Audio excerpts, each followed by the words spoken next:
సిటీలో ఎండలు మండుతున్నాయి. మండే ఎండలతో జనం అల్లాడిపోతున్నారు. ఎండలో పనులపై బయటకు వెళ్తున్న వారి దాహం తీరుస్తున్నాయి చలివేంద్రాలు. కొన్ని స్వచ్ఛంద సంస్థలు చల్లటి నీళ్లు ఇస్తూ దాహం తీరుస్తున్నాయి. కర్నూలులో కల్వరీ టెంపుల్ ఏర్పాటు చేసిన చలివేంద్రం గత కొన్ని ఏళ్లుగా వేసవిలో ప్రజల దాహం తీరుస్తోంది. సిటీలో ఎండలు విపరీతంగా ఉన్నాయి. ఎండలకు భయపడే జనం ఇంట్లో నుంచి బయటకు రావాలంటేనే భయపడుతున్నారు. అయితే ఉద్యోగాలు, రోజువారీ పనుల కోసం వెళ్తే వారి దాహం తీరుస్తున్నారు సి క్యాంప్లో ఉన్న కల్వరీ టెంపుల్ చలివేంద్రం. ప్రతి ఎండాకాలంలో చలివేంద్రం ఏర్పాటు చేస్తున్నారు. సమ్మర్లో ప్రజల దాహం తీర్చడం ఆనందంగా ఉందంటున్నారు. ఇక్కడ కర్నూలులో ఎండలు 47 నుంచి 48 డిగ్రీల వరకు వస్తున్నాయి. నిత్యం కార్మికులు రోడ్డుపైకి రావడంతో వాళ్లకు సరైన టైంకి వాటర్ కానీ మజ్జిగ కానీ కల్వరీ టెంపుల్ వాళ్ళు సీక్యాంప్ సెంటర్లో వాళ్ళు ప్రొవైడ్ చేస్తున్నారు.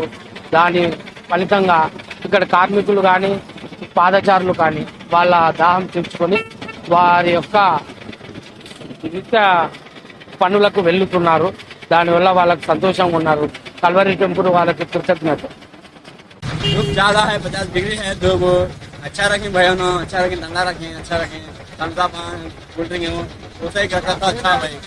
यहाँ तो जरा ठंडा पानी रखा भी अच्छा. ज़्यादा धूप है तो वाले का अच्छा खा रहे हैं. कभी भी जाए नहीं पड़े बापू. जरा अच्छा जरा पानी अगर ठंडा पानी पानी ठंडा पानी तभी बात है. So thank you very much Calvary temple వాళ్ళకు. మజ్జిగ చాలా బాగుంది. ఎండాకాలంలో నిజంగా వాటర్ ఇవ్వడం చాలా గొప్ప విషయం. బట్ దానికి యాడింగ్ గా మంచి మజ్జిగ ప్రొవైడ్ చేయడం కూడా హెల్త్ కి హెల్త్. 4-5 రోజులు ఎక్కువ ఎండ ఉంటున్నారు కాబట్టి ఈ టైంలో ఇది పెట్టడం కూడా చాలా మంచి. Thank you very much Calvary temple. Thank you. ఎండలో అల్లాడుతున్న జనానికి చల్లని నీడతో దాహం తీరుస్తున్న కల్వరీ టెంపుల్ సభ్యులకు సిటీ జనం అభినందనలు చెబుతున్నారు.